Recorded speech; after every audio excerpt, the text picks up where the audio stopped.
No, the reporting is amazing. The reporting is amazing. The Atlantic version too, not as well written. Style, but It can be really wonky and clunky. Yeah. Reported. Speaking of reporting, have you got every single email? Yeah, You and I have got to confirm because Or what you can do, if they don't say like it's a legitimate thing, So you, put it on Facebook. by the analysis piece. Or it is. That's what you're working on. Yeah. And this is what happened. Tomorrow, Then we'll I have share to- them and we'll like it. I have to, and we'll be I like, gone this is over them outrageous, yesterday. we did it and- justice. Yes. How has it been? I think it's been. Oh, there y'all are.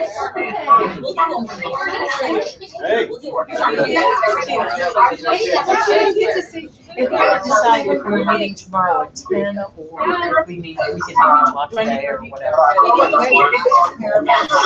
gotta answer a couple of things. Should I call it the state trip? Oh, the state trip. And then like I give the exact date and the address. I feel horrible about ourselves.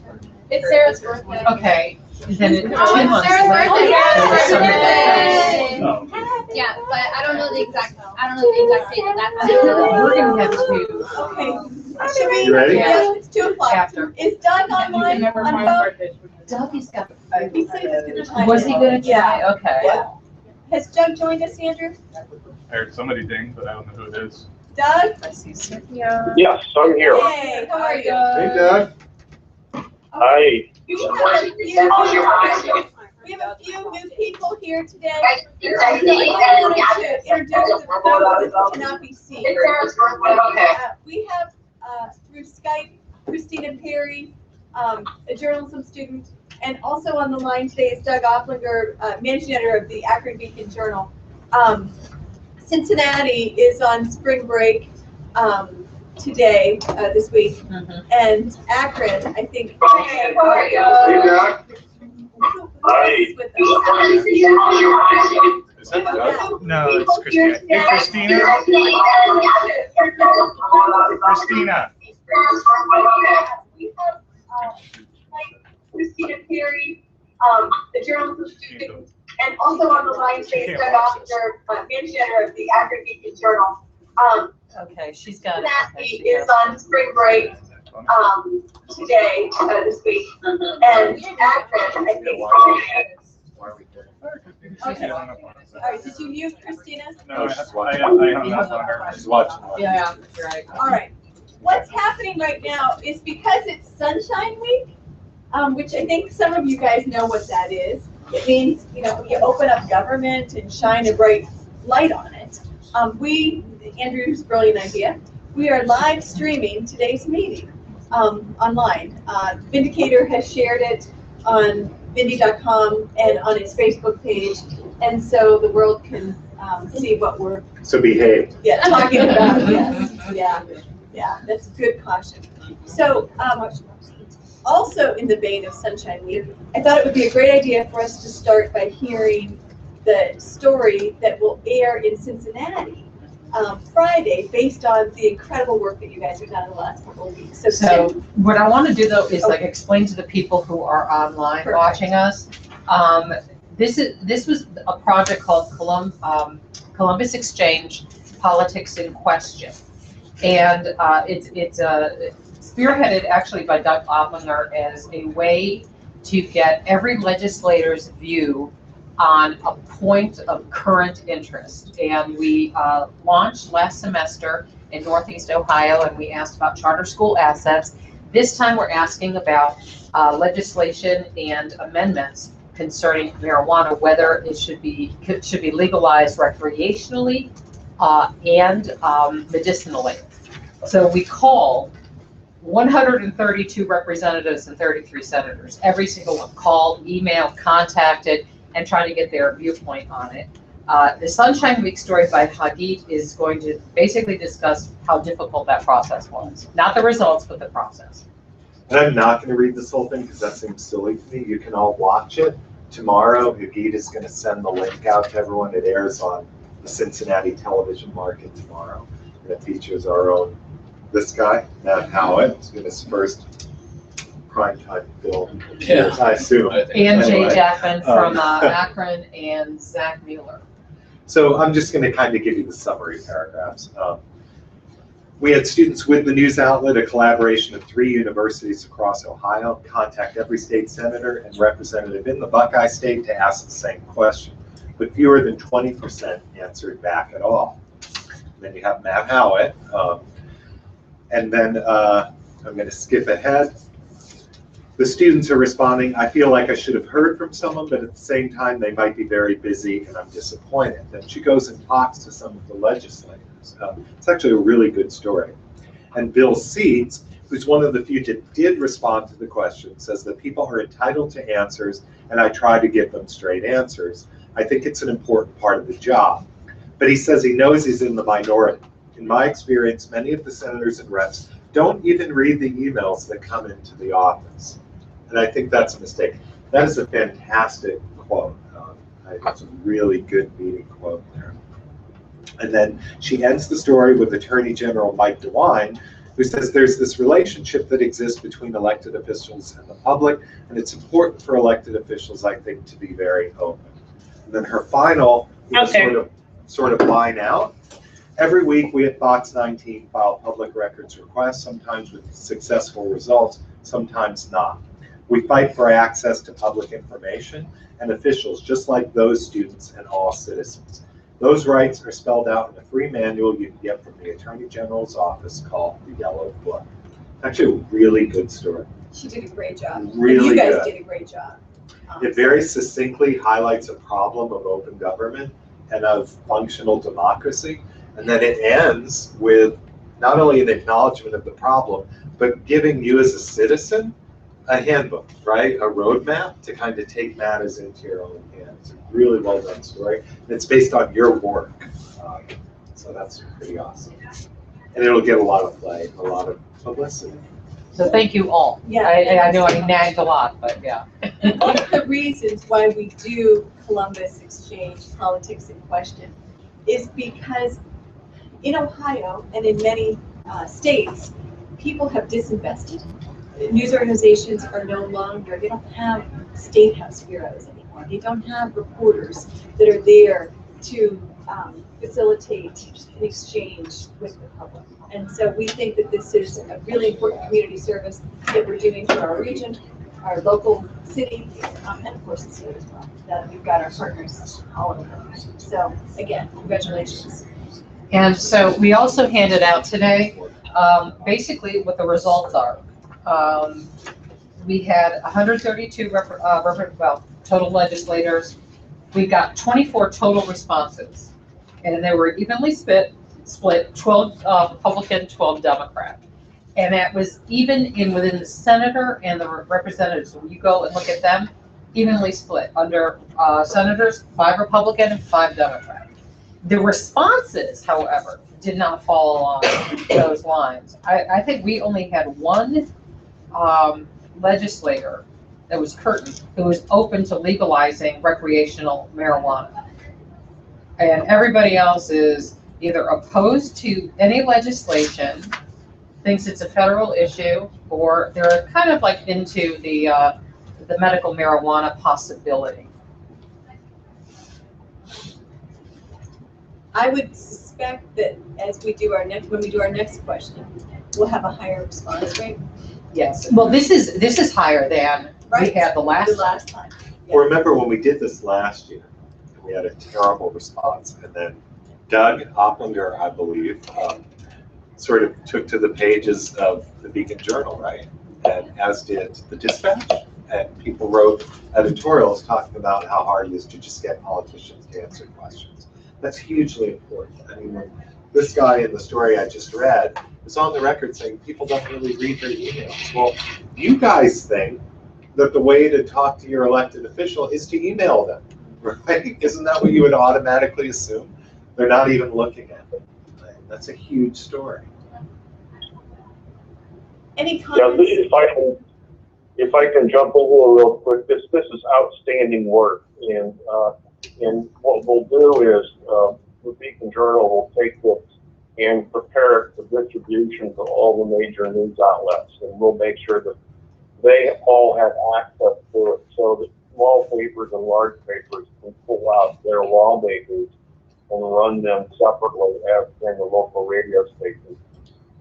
Mary, one thing that I would like you to do in the story, and that is, even though they may be evenly divided between Republicans and Democrats, you probably have to say what percent of the Republicans and Democrats responded, because the Republican count is far higher than the Democrat count. Gotcha. Yeah, that is true. Okay, good point. That'll be in the analysis Great. piece that Matt is currently working on. Great. Excellent. Oh, also, as part of this, all that information that you got, and remember you were uploading it into a spreadsheet, Andrew has created an interactive web feature whereby, Andrew, you want to explain how you designed this? Oh, it's basically, it just searches our records of all those things you uploaded, basically showing the answers, the results. You can't show it now, right? Yeah, I can. Okay. It's pretty cool because you can search by party, you can do by name, and then every single one that you entered will show up after that. And you by clicking next, every single entry will be in there of your contacts that you made. Has Doug seen that yet? I did forward that. Doug, I forwarded that to you. I don't know if you had an opportunity to do anything with it. Yes, I did. I saw it. It's great, and we'll certainly attach it to our story, and I'll make sure that link is I'm distributed. interested in what the you other- guys do, you know, when it pulls up here, if you would ever use I'm this. sorry? Yeah, Alyssa's asking if the students would find a feature like that, something that they would actually go in and use. Andrew's gonna work on the design a little bit. So basically, we search by it. We can search by the legislator name. Do Condit, because she has like a ton. Condit, Margaret Condit. Okay. We can So- put it out here, and then so it lists everyone that we had. Okay, incoming those contact. are every single attempts at reaching her before we finally got an answer. Then we can click on details, and it'll give everything from that form questions that we asked for. What a great reporter's tool. Mhm. So what we also can do is go back here. We can search only for representatives. So search will only give you all the representatives. Then we can go back again. And then when you click detail, you get the ones with like how many Yeah. contacts. Then you can also search by party, so all the Democrats. So good. So there was a method to the madness. Now you get to actually see what all your work did. Do any of you guys feel any differently now? Some of you thought it was a little bit intimidating and a little bit onerous, if that's a great word. That's probably a good word. Any changes or heard about it now that you can kind of see the final product? Laura? Mhm. Sorry. I like it.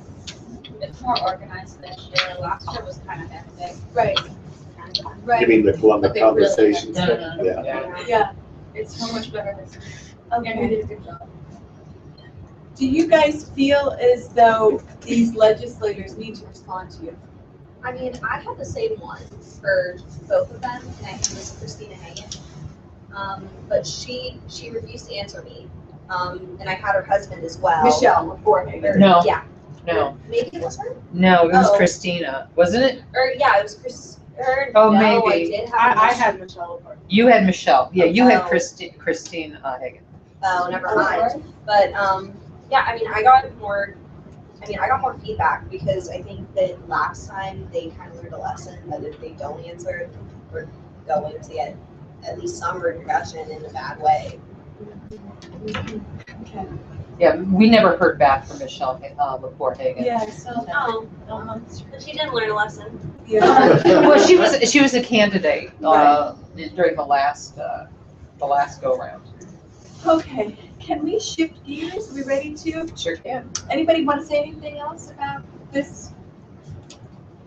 Okay, let's shift gears to totally Youngstown focused stuff. And let's talk first about poverty. Tashika, Emily, Billy, Laura. Who else worked on? Nikki, so sorry, yeah. Okay.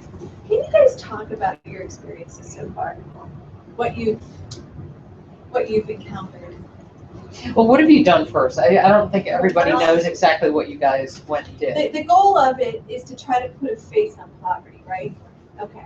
And then to think about doing some other things with the information, presenting it to the university community, a larger community in the region or in the area, about what can you do to help with these issues, and what do people who are in poverty want help with. So talk about how you've been trying to get at this story. First, we went to Southside Youngstown on Market Street from Oak Hill to about almost close to downtown. We started at Jordan's Market and we tried to find people who were interested in telling their story. A couple of girls, along with Melissa, found a couple people, older people to talk, and they were interesting. We found a few people to talk, but their story wasn't as in-depth as we would like. Then we went to the soup kitchen down here on St. Vincent? Yeah, St. Vincent de Paul. We went there. We volunteered there and met some people. We had a chance to interview 2 people. It kind of took up her time, so she didn't get as in depth as she would have liked it. We didn't have any people coming to the door spring break, so we didn't get as many interviews done as like that. And I interviewed the manager of the soup kitchen, Skip Orone. I interviewed him. I just recently got in contact with Barbara Rick Transitional Housing through YWCA. They house women and children, 25 women and 10 children in different housing units across Youngstown. And they're going to assist in getting some people who are willing to actually tell their story as well. And I have a relative who actually lives in a pretty difficult situation that is willing to speak to us. So what do we do? How do we get out? How do we tell these stories? What are the stories? And let's, if anybody else that worked on the initial reporting effort wants to talk right now, go ahead and talk about your experiences. But then I'd like to open it up for more of a group discussion. If the goal is to put a face on poverty, because we know that we rank, where, Nikki? Second in the country for childhood poverty among African American babies. And first. No, that's for infant mortality. Infant mortality, Yeah. 2 stories. Yeah. Sorry. Actually, I wanted to tell you, but the original child poverty story, it's being used for Acton Children's Hospital for the neonatal program. They're starting to talk about how infant mortality and child poverty are one and the same. Right. That was, you did the story on child poverty that ran in the Vindicator, Yes. and then, How cool for you. and then infant mortality was incredible. done by. Yeah, my mom's best friend was in the auditorium where they were presenting it for all the nurses, and she actually sent the picture of it, and she's just like, Mary Beth, isn't this your daughter? Wow. So, yeah, That's so it was cool. really cool. So we're reaching, We're people reaching, out And there. making a difference. Yeah. And that's the goal, you guys, which we talked about, of this poverty project, is to really do a little experimentation with some advocacy journalism. And actually, advocacy journalism isn't really a new thing. It's what the goal of investigative reporting has always been, is to bring change. So how do we get at these stories first? How do we get it? What did you find out from the people you talked to? What did they say? Yeah. Well, really, we spoke to a woman and she didn't really give us what we wanted. She was more. Was she older, younger? She was younger, Mhm. probably mid-20s. She really talked about how it's a choice and how if they wanted to get out of it, they could. And it's really not what we wanted. It's not that it wasn't what we, Well, we want people Was who she really- actually she's a not in person who, poverty. okay, see, that's, okay. She said she tries to tell the people that she knows who are in poverty how to help themselves, but she wasn't telling us her struggles herself. She lifted herself up out of. Yes. There's Oh. actually an employee who works there. Do you know his name? Gentleman. Ahmed. Yeah, he's texted me a couple times. Yes, he's very nice and Yeah. real. He has- Yes, and he's younger. Oh, I know you're talking about the older, the younger guy that was telling about how he got in trouble here at YSU. Was he in trouble? Well, he went here, but I don't know if he got in trouble. Oh, I know what you're talking about. There was one kid there who, he just started talking to us and he was telling us about how he's homeless and he lives in abandoned houses and he was here at YSU over the New Year holiday and he just was passing through the building trying to keep warm and a girl, instead of just telling him that he couldn't be there and do that, she called the police on him and the police roughed him up and told him he couldn't be here so he can't come through this campus or to this campus for 2 years or something like that because he was just passing through and he felt like that. What building was he in, do you know? I can't remember what he said it was. He said that they roughed him up and they just could have asked him to leave and he would have left. He said he goes from house to house all the time, abandoned house to house all the time. And he's asked to leave, but they both just don't. There's also the employee that I'm talking about, I can't remember his name. I don't know, but I was going to talk about St. Vincent de Paul's interview. Yeah, that's where, Oh, you meant there. I thought you meant the first round. oh no, that's where. Oh, I don't know. No, he didn't give us his name, he just started talking to us. Okay. We just started talking to us. I talked to a woman who told me about her drug use, and that's why she was involved. And I talked to another man who was really just giving me opinions. I didn't get much from him, but the lady who I talked to, she was actually raised in Hubbard, and she had a good upbringing and everything, and she said she started selling drugs and got into it and got caught and chose to be homeless for a long time to punish herself almost.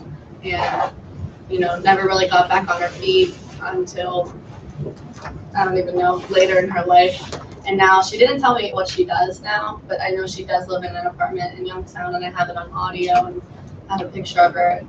She started crying, like sobbing when she was talking to me, telling me about her life. It was interesting.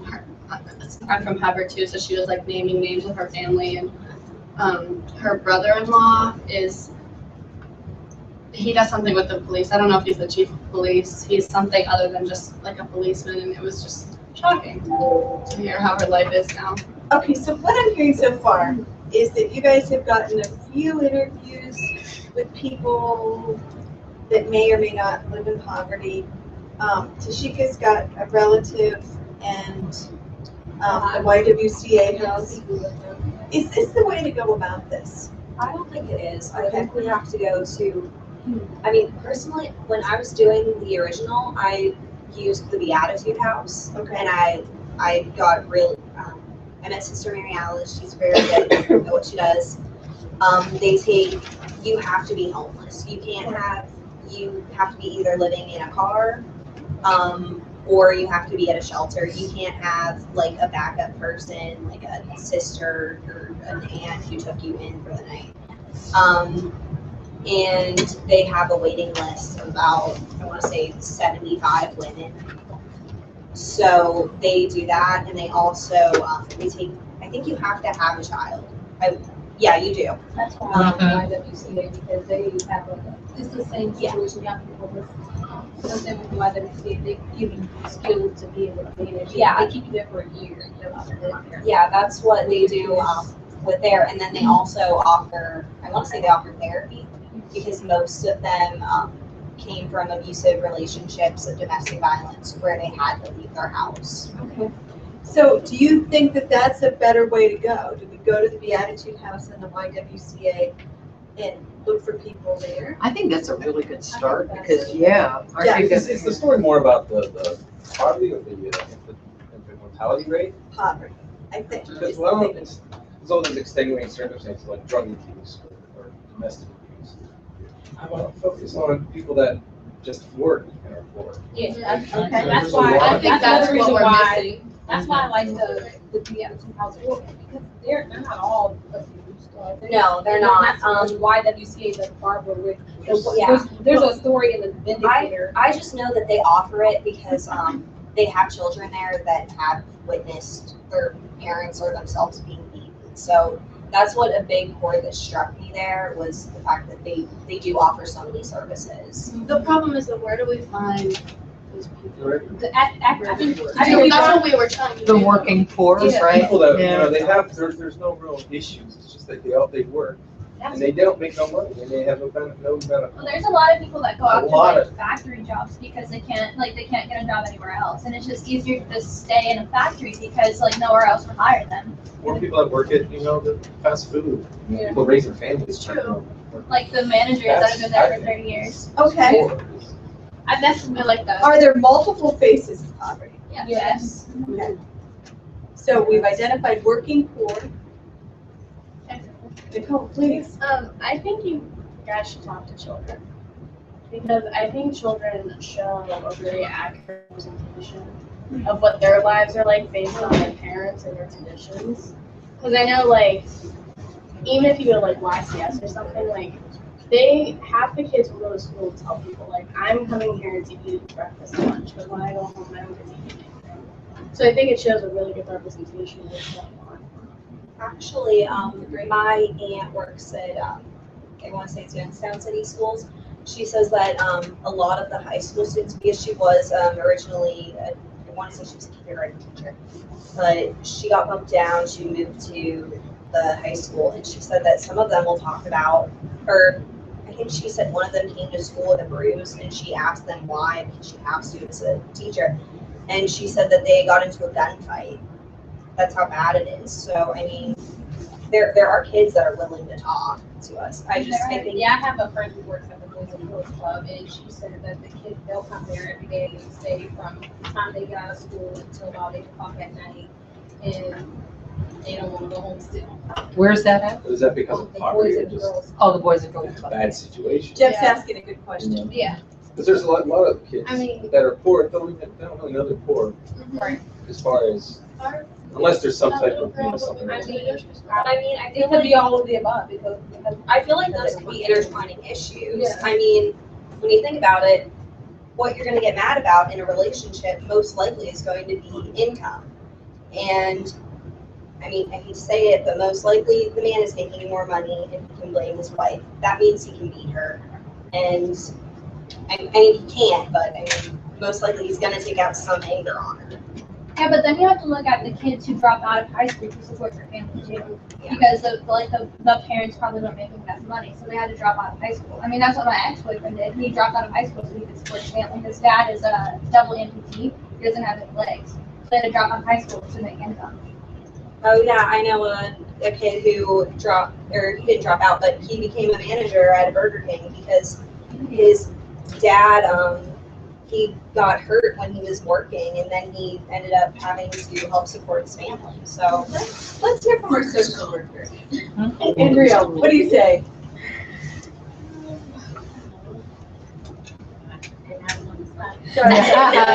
Oh, you're, Do that to you. you're, What types of poverty are there? And how do you find people and how do you identify it? I mean, there's different types of community. Like you said, when people are living at home, they don't really know, like, the younger kids, or I have younger siblings. We went through some stuff too, but, we was like struggling, so parents try to hide it, or kids do, try to hide it too, some family does, but, sometimes you can tell when they go to school and stuff like that, or they can't afford things, what they wear. You can tell they can't do that, or if somebody, usually if they're hungry or something like that, they don't want nobody to know. If somebody hungry, they say no. Like, you can't really tell exactly until somebody say it, so trying to get it out of somebody to explain that they are in poverty, they more than likely won't say nothing, or they won't feel comfortable. So you have to approach them, and more so, you have to like come to them with, we would be genuine about it, like, okay, so would you mind talking about it? Or, I mean, it's just all about them being comfortable. What we thought was to approach them with the facts that you're not alone. We're telling them like, hey, loan reality is number 2 in child poverty. Are you aware of this? Yeah, Are you affected by it like that? And then that's how some of the people talk to us in the first place. I honestly think we need to start with a trail, because you can't just go up to a random person and just be like, hey, what's your You're exactly. What's you and your spouses and how much are you making? We tried to lead into that. When we interviewed this one older man, and he was telling us that a lot of kids, when they move away, they are not supporting their family. Just if they kept it in Youngstown, it wouldn't be as bad, but he didn't go into his life. Yeah, I mean, I don't think you can just go about it and just ask them, because, I mean, yeah, if they're not under I think it's 17,000 for a single family home, then you're not under the poverty line. You can't just be like, hey, what's family income? I think you have to start from a place where you know they're either homeless, or they need food stamps, or they need some type of assistance. Okay. But I think I want to go back to your point, because I think that's a really smart strategy, right? Yeah. You know, if you approach things from, we're doing a story on childhood poverty or poverty rates in Youngstown, and did you know that we're number 2 in the country? How do you, how does that affect you? How do you feel about that? You're giving them an opening and sort of a safe space, whether they want to disclose that or not, right? Because you want to be very, very careful, also not to stereotype, right? I mean, we did a series, remember years ago, where we were looking at household income, and we found PhDs who were living in poverty, right? I mean, the whole, you want to be very careful. What you're saying is there's not a typical face, and there's so many different ways this affects people. And like I said, I really like the way that you're thinking about it, because you're opening up a safe space to allow people to disclose or not, right? Right. That's how I got 2 people that actually talked to us. So yeah, that was mine. Because I couldn't figure out how to just walk up to somebody like, hey, what's your living situation? Right. I mean, I think that's a really smart approach. I like that a lot. You were gonna say. I was wondering if we could talk to maybe like churches that do food pantries, or that's how we ended up at the same incident hall. And he said people come there. He said people aren't all homeless, all people that come there. He said they get families with kids that come there mainly towards the end of the month because their food supply has run short from the beginning of the month. They use all their sources of income, their food stamps, their social security, their welfare. They've used it all. So now by the end of the month, they're slammed because they don't have anything else to eat. They can't. So they work 2 jobs, or they have 2 kids. What I think we should focus on too. That's why I like children and people who are working. Right. That's what I like about what she said with the empty house and going to those type of places, because those type of people are trying to do better. They're trying. They don't want to be in the situation that they're in. They're just kind of stuck because they are alone. They're single family household.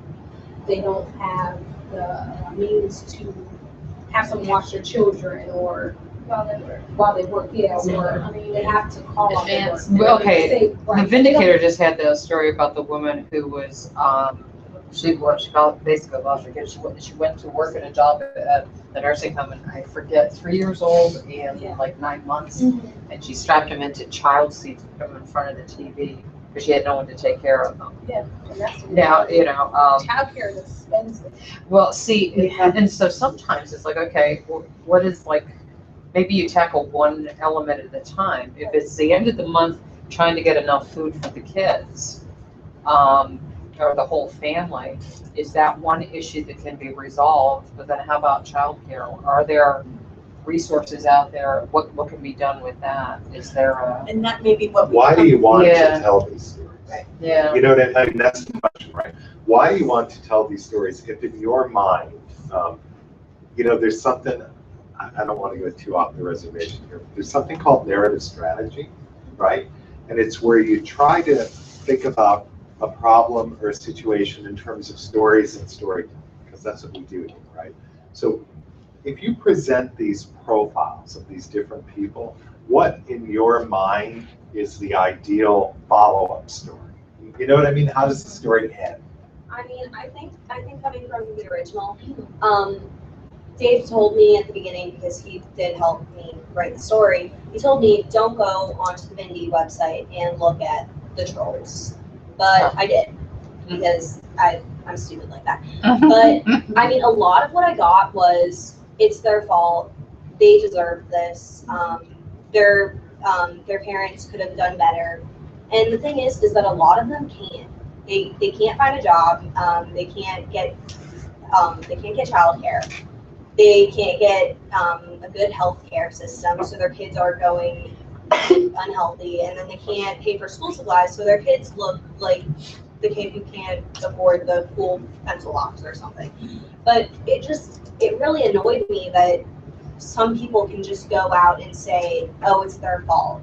And I want it to be like very clear that it's not just this kid who decided I don't want to get a job. It's actually a lot of people in this area that it's just containing the poverty. So let's say you're successful in that, right? Let's say that your fabulous story changes somebody's mind, where they say, okay, well, maybe it's not that person's fault, right? What's a desired outcome of that? Well, I want to be Miss America and fight world peace and world hunger. But what's an identifiable outcome? Let's say Matt's a troll, right? Okay. And he's trolling the Vindy, I right? want him to realize that, poverty is very occurrent here. It can happen to anyone. It's not just... Maybe take somebody off their couch and have them go volunteer. Okay. Yeah. Or maybe it's just that the point should come across you don't get to choose. You're just I feel like kids who are born into poor living styles will continue to be poor because they don't see themselves as being able to be successful. If you're born into a poor family, like a poverty family, you're more than likely probably going to go to high school, get your GED, or drop out. And you're not going to continue your education. And I think the point is you don't get to choose what living style you put into. Also, I think shame is a big factor. Shame for kids who are in those positions they don't want to say I'm poor. They don't want, I was a substitute teacher and I was with a student and she didn't eat her lunch. I said, what's that all about? You're not eating anything. She said, my mom said, why should she make us a lunch when we can get free food? And, so I think shame, kids don't want to admit that their parents are poor. And parents don't want to admit they can't take care of their kids either. Maybe another goal, in our other class, in our video, for journalism and ethics, a girl told us something that makes her fearful when she reads the newspaper or watches the news is people's opinions. Because, maybe this can show anybody who reads it, there are different opinions, people aren't shaming you. There are people who are actually doing something to try to change either the way that people think or their actions in general and get more people involved. She was just afraid that people looked at autistic children like they're spoiled and need discipline. And she said it made her scared that people actually think that. So maybe this could be a way to open people's minds up here. Katie, you wanted to say something. I think one of the actually more reliable outcomes we'll have if we're able to actually change a troll's mind or anyone's mind about poverty and how it's that person's fault or they are making themselves victim. I knew a family growing up was a single mother who had to travel an hour and a half to actually get to work every day on the highway. And so she wasn't technically below the poverty line in her income, but because she had 4 children to support, 3 of which went to be in college at the same time, and she's spending that much on gas and food for all of them. And one of them is a huge guy who eats so much, he's 6'5". He eats so much, the entire fridge is gone. And so it's even though they're above the poverty line, they're below it, technically, with all of that. So it's families like that where they really are struggling. And so I think, if anything, the actual outcome I would see, and I'm more politically biased because I'm in that major, but I would say people will vote differently in elections if they, and even if they're not gonna, because I'm not honestly the kind of person to go and work at a food pantry. I'm really not. That's not my serving type. I am much more likely to go argue for a case in front of people and change their minds about voting and be able to get legislative. That's what I'm interested in. I'm not interested in handing out pies. if that's what you guys want, if somebody wants to do, or some, when they're reading that article, that's great. But I think by and large, the general population is going to be more likely to vote for a president who pushes for welfare or increased food stamps, things like that. Right. That's It's what we about need to many different paths. Right, and there's, Right? yeah, I mean, this and is that's something that we should more aim for, is keep that in mind, that people aren't necessarily, we don't need to tell people, go volunteer, say, People will like, do think what's like differently. personally fits them. Right. That's kind of interesting. The whole voter thing is like maybe attempt to get the people who are in these situations to go to the polls, maybe do a voter initiative. Well, it's right now, actually, the Republican Senate is trying, or Republican Congress is trying to pass a budget to cut down spending. And they're cutting down military spending, lots of other things, but some of the things they're cutting are some of the welfare stuff. Now, whether or not you argue about welfare being good or not, like the system definitely has problems and we can rework it, but we need to be careful in how we're voting for our congressmen and say, okay. So the people we need who to, that would affect right, really this is need going to to get happen to soon. the The polls. budget is trying to be passed this week by the president. Of course, Obama's very Democratic, so he'll probably reject a lot of things, but that's something to keep in mind. That's happening right now in the political world that works in with this issue. Matt, you were going to say something. I just remember when Nikki and I went to the Attitude House that we asked, was it Mary Alice? Sister Mary Alice that runs it. I asked her like what she thought the main cause for poverty in this area was, and she said it was generational poverty. Yeah, she said that it's a line because when you come from a poor family, you're most likely going to go to school and not really care about it because your parents are making money. But there's also that goes into, I mean, okay, I'll disclose. I'm the youngest of 10. My parents lived in public housing until their 5th child, I think. And neither one of them had, my father didn't have a high school degree, my mother had a high school. I have a PhD, right? I don't make as much money as I should, but I make some money, right? None of my siblings are in poverty. I would argue that the difference was that somehow my parents managed to land in a community with a strong public school system. So when you talk about different causes, different effects, and different ways of thinking about advocacy, right, and generational poverty, there's an educational issue that's also at the heart of this. And it's frankly, very often comes down to where you're born, where your parents can afford to live, that sort of thing. Should we go to schools? You're gonna get in there? They're gonna let you in? When I was in education, I had to write an essay as a final. And I had this stickler as a teacher, and she was, everyone says how she's the hardest grading teacher.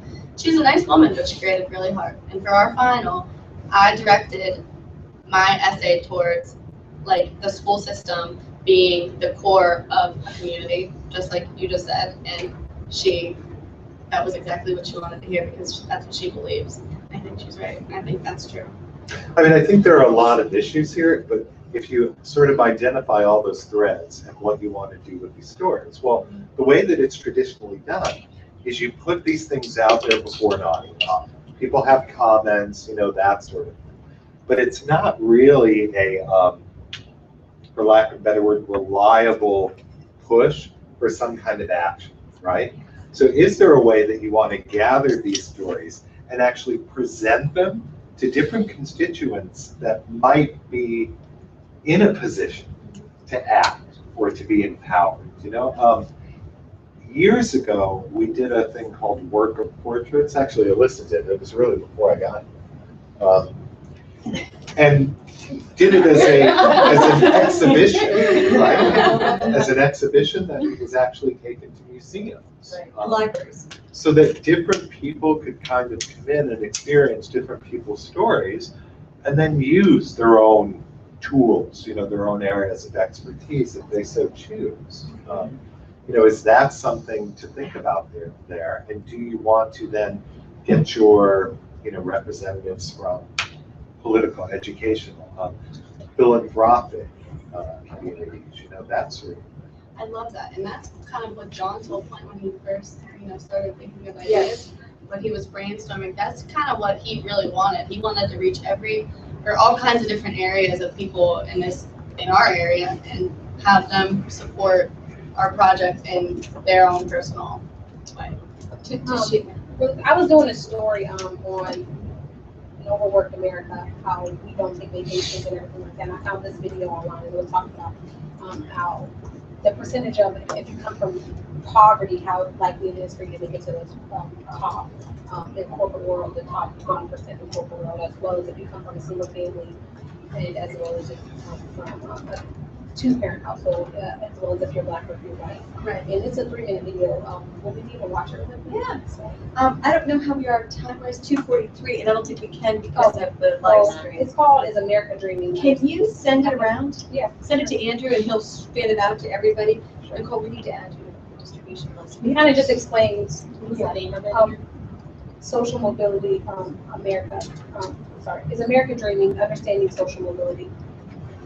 It's a 3.5-minute video. It tells you, actually what we were just talking about, how if you come from a household with one parent, you're 50% more likely to not make it to the top 20 percentile in the corporate world. If you come from poverty, you have a 1% chance of making it out. If you come from poverty and you're black, and you come from a single household.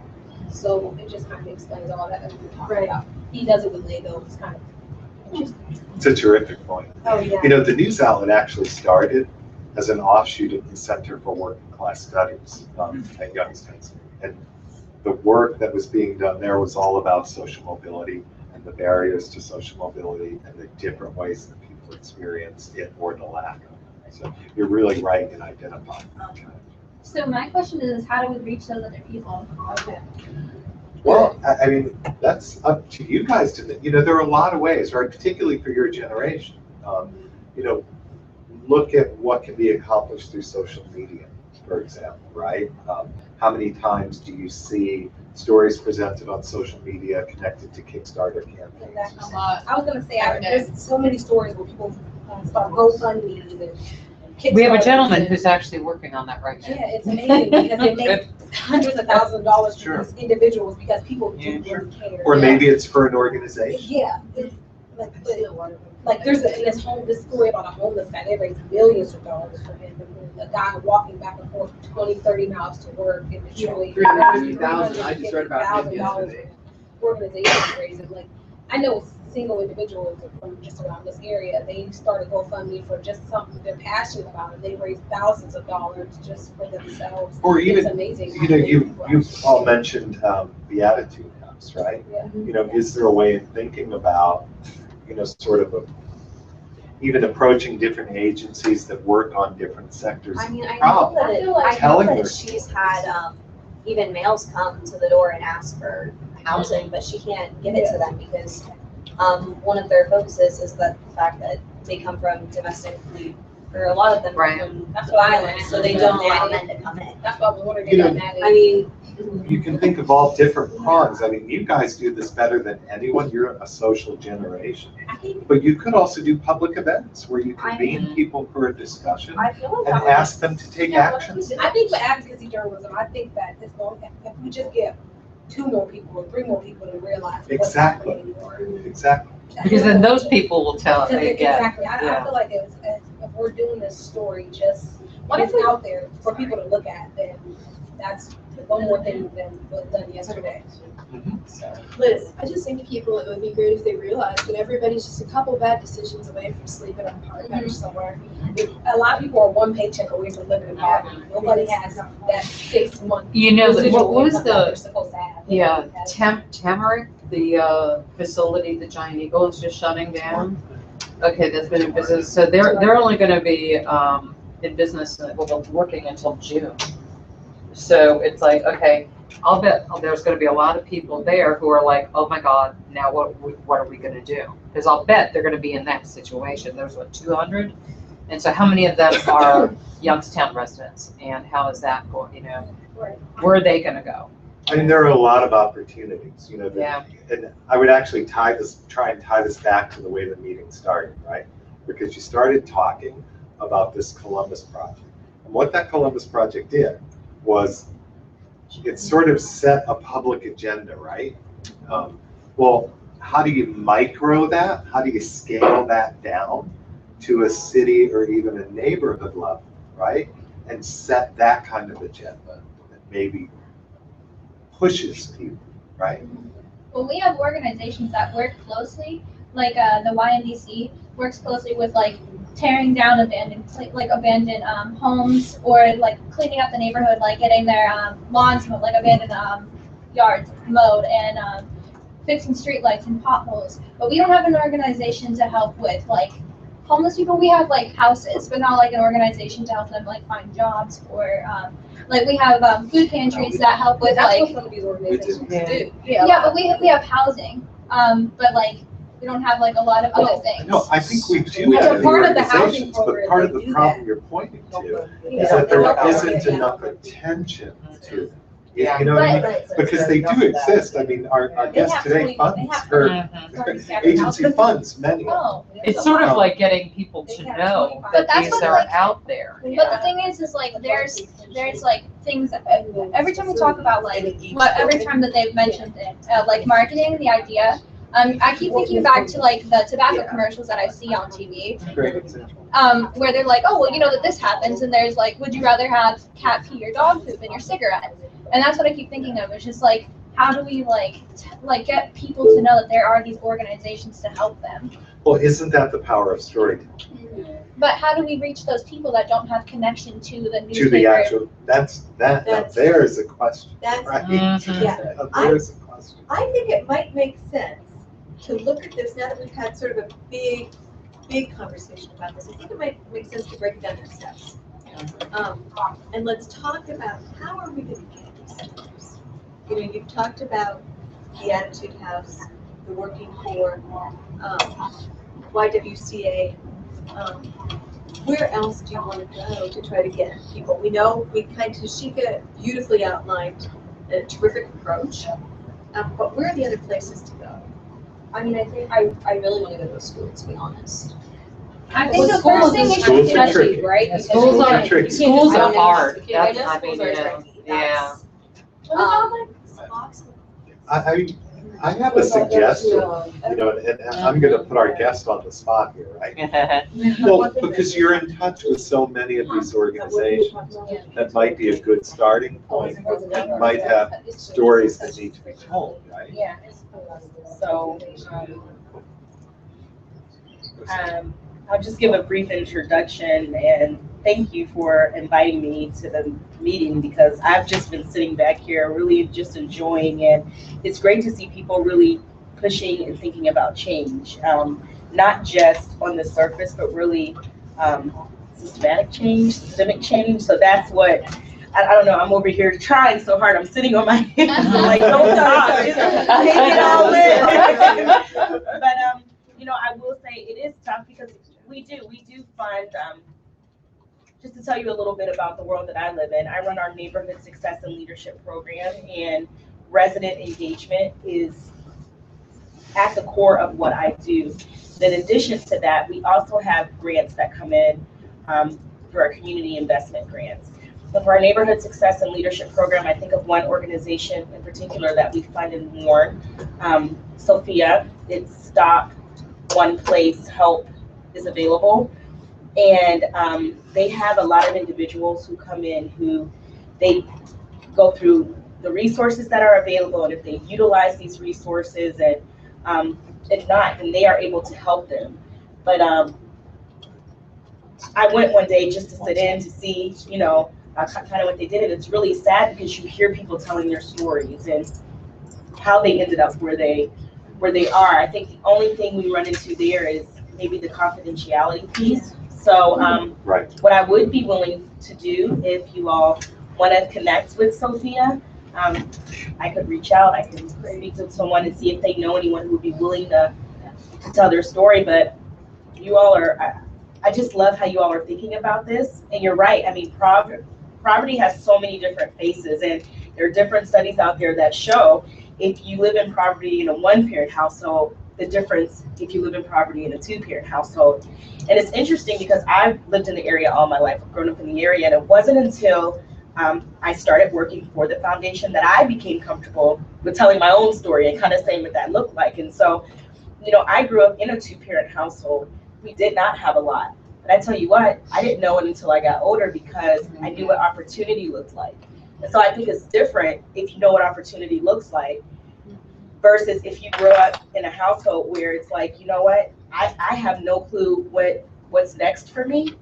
And so literally there's sometimes I pick up the phone and I'm like, time out, I'm crunching numbers. How did you and Ted do this? Because, you know, it's tough. You know, I'm one of 3. So I heard you say you're one of 10. And, I know. you know, so it's amazing just to hear different people's stories. And Mahoning Valley Organizing Collaborative, who's another strategic partner of ours, they do a lot of work with pushing for change. And the way they would explain it, though, they're not a social service.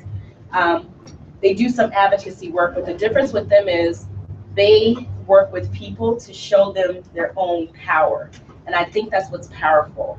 So giving someone a voice and showing them what they need to do to get the change that they need. And so Demario Cooper is the ED. He's been an organizer for a long time for MVOC. He would be more than willing to talk. I have a question for you. Absolutely. As I was sitting here and listening, and you know, because you were making points, getting people to know what services are out there, and getting the services connected to them. What if, like, you know, when you have job fairs, why don't you get like a service fair, like maybe and get Covelli Center, okay? Get businesses and organizations and people like that. You could do a voter registration thing, and maybe see if there would be some way to get WRTA to bring people in who may not have transportation from wherever they're at. You know, because we'll get the story, do the stories ahead of time and say, okay, this is what we're planning for. We're going to do this. We're telling you about this. We're telling you about this. Let's get people to this event, okay? And then they have that culmination of our efforts, and then maybe follow it. You know, follow the people afterwards and continue on with it. And I'm sure a bunch of us here would love to go. And I'm sure the Covelli Center would totally be on board with that. They're always trying to get people involved. Amazing idea. You know, I mean, it's huge, but I mean, you know, the thing is how many people out there. If we get enough people in that place, then maybe the sheer numbers and the picture, do a panoramic view, and all of a sudden, now you got an image of the people who need help. Get the Bindi to But go on board. Wow, I have chills. Yeah, really. Like I do. I'm like a service announcement, maybe. Like a service. You know what? Like, Okay, we is just there pass out any law that flyers says around that we campus. can't send letters to the registered voters, but they're not going to be the right ones, but all these agencies, they have people that they know. Can we circulate, I mean, posters, pictures, flyers, We can social blast it media? downtown. Downtown, well, just downtown. I mean, you were saying Boys and Girls Club, right? The places where the people who need the food, the food banks, the places like that, and just say, this is coming up, you know, please come. We'll figure out a way to get you there. And then you get the university involved by, you know, helping promote it as well within, maybe get some of, well, social work, all the various entities. There's got to be people who would be willing to promote this and get it started, get it moving. Yeah, but a lot of people want change. They just don't know how to start change. There you go. And maybe this is a step, you know? There are people who won't admit they're in trouble. Oh, yeah, I don't doubt it. But once they see other people, once they see Maybe but maybe if we do a second one, those people will come. if you see so many people being open, and like she said, she got into this environment where people were telling their story and made her want to tell her story. And they were comfortable telling her story because it's just that's how people are. They get comfortable with people who are familiar with their situation as well. It's kind of like when you go into a restaurant and like you have to be like really welcoming to your guests. It's kind of just like that. You have to like be really nice to people and make sure that they feel comfortable. And I think that's important. If you do the like service fair, just make sure that everyone's comfortable and they feel welcome. So and maybe like, okay, Covelli is what, Panera? Maybe just say, okay, maybe we'll have like free food for people who go. What about people who like, oh, I can't go to that. I don't have anything to wear. I don't know what I don't have. What about the dress professionally? If they even have a YSU. Where that's what I'm saying. Do you like Oh, yeah. Oh, yeah. Everywhere. Let's talk, you guys, we have 3 minutes left before 3. What are our next steps? I'm coming in tomorrow, with the funeral home, our funeral home crew, tomorrow at 2. Does anybody want to have a meeting about this prior to that? To just kind of keep our momentum going? Do you want to? I can come after. After 2? Well, I have classes from 1, so I mean, I guess. Want to come from 1 to 2? Do you guys want to? I have class at 1. We're all in the same class. We're all in the same class. Yeah. Well, women's lit, Linda Strong. I mean, as long as I'm. We can do it, yeah. We have a couple of specific funeral home stuff that we got to. Although you guys can take care of that if you do your work tonight. Your funeral home work tonight. Okay. And post everything to the spreadsheet, and then we can just do poverty, which is cool. We'll have a 3:45 Skype call with Akron tomorrow about funeral homes. So work from 2 to 4. Okay. Is that whoever can come? Can we loop? Yeah. Can we loop you in? Yeah, well, I'll be running around. Okay. I have to go grab my kids. Okay. We can fill everybody. We can bring everybody up to speed next Thursday, and maybe even come up with some projects between now and Thursday about where to go for doing stories. I was gonna say, the first step is your stories. Yeah. I'm hoping to have the stories, yeah. So I can call Mary Alice right after this. okay, and let's accomplish that tomorrow. You know, we know. Hello? Yeah, I'm here. Sorry, I don't know what happened. My screen. Sorry. You haven't had a chance to talk much. Yeah, I mean, it's okay. I've been listening to you guys, though. Okay, anything you want to add? Do you want to jump in on this project? Yeah, I do want to jump in on that because it just sounds so moving and impactful that there's no way that I cannot jump in on that. Okay, nice. You available tomorrow? What time? At 2 o'clock? No, I'm not available at 2 o'clock tomorrow. Okay. I have a doctor's appointment with my little one. Okay, we'll loop everybody in about what we'll just do some groundwork tomorrow. And then we'll send a big email with what we think could be the next steps about where to go to get stories. And let's have you guys go in teams of 2, not 3, I think 3 is too much. Overpowering. Yeah. Teams of 2 to report these stories. Are we only working in the Youngstown area? Yeah. No, we can do Warren. Youngstown Warren. Okay. Yeah. Yeah, because I think you want to tap into this Sophia. I'll reach out. And actually, I have a lot of contacts because I'm a youth leader of impoverished children and like their parents and stuff. And I have hosted so many teenagers at my house. Voila. And then not only that, I've paid for so many teenagers who parents couldn't afford for them to graduate high school. So I definitely have a lot of contacts as far as that. Okay, there's your start right there. That's your Beatitude House. You got a lot of, Yeah. The thing that we always want to be really careful about is if you're ever in like a power relationship with somebody, you want to be careful not to ask them. Mia can speak about the dangers of interviewing a friend or a relative, and there are situations where it's okay, but you never want to compel even though you wouldn't be compelling them in your mind, because of the power relationship that you've got, it could be in their minds. What about Ronald McDonald House? That's for kids to kids. That is for the parents of the kids, so they can stay, right? Isn't When that? you're in the hospital as a child, your parents get to stay and live nearby. there, and so do your siblings. Yeah. Do you guys think that you guys also want to like interview people like who are involved with those those type of families and stuff, maybe like pastors or? Of course. Sure. Yeah. That's going to be vital at some point. Yeah. Because I can definitely hook up an interview with with Pastor Locke. He's like a pastor of Victory Christian Center. Have you ever heard of that? Yeah. So you know what? Maybe if you set up the interview for somebody else to do the interview, so that I can do that. It addresses Alyssa's question, and then it's similar. Like you'll get an interview from somebody else to work on, and then because then you're not coming from the viewpoint of knowing what they're going to say, and you'll have to start learning about another issue. Yeah. We have another pastor, I think, that can help us out a little bit too. Pastor McKee. McKee. I've heard that name. So I will connect you all with Sophia, and I will reach out to my husband. He's pastor of Tabernacle Baptist, literally right around the corner from here. And I know that he'd be more than willing to speak with you. He's very open. He's all about the community, changing the community. Right.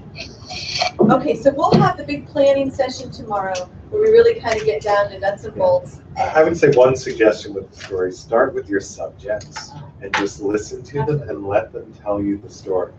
And then once you have that story, that will direct you to what kinds of, for lack of a better word, experts or professionals or other resources.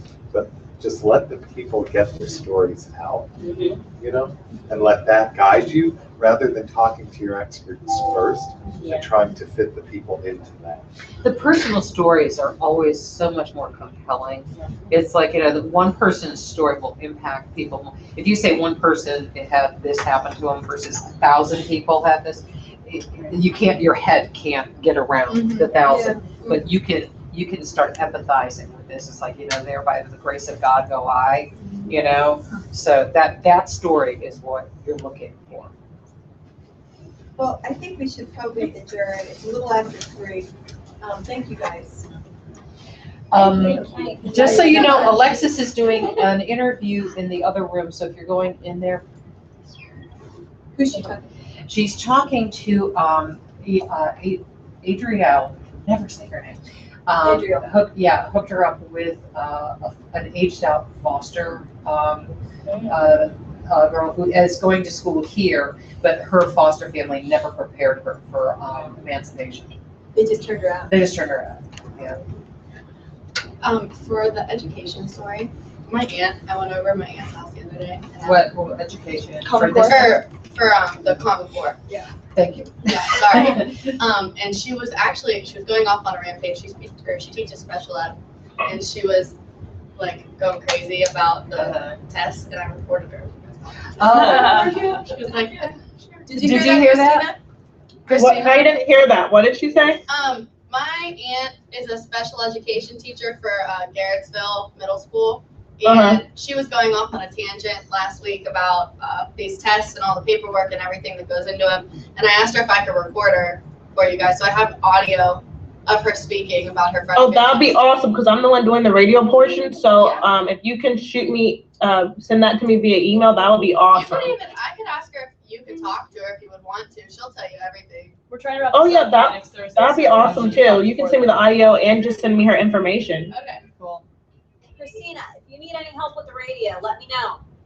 Okay, I definitely will, because I do need help, because I'm kind of lost. Yeah, Nikki's done a few of these now, so she's more than happy to help. Well, thank you very much. I appreciate You it. guys, and since you just mentioned that, we should really congratulate Nikki and John. He's not here right now. How many stories have you guys had going WYSU? Like a ton this semester? Yay. I mean, not a lot.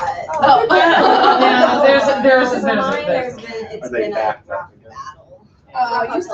We ran into illnesses. And deaths and deaths, but there's been at least like 4. And I'm on 3. But well, you're on 3, but John has I like have 3. 2 under my belt, like right now. Right, and she's already got another one she's going to do tonight. So That's good. That's good. And then we're going to have Common Core. There's going to be a ton. It's like all of a sudden it's doing boom, boom, boom, boom, boom. Yeah. So.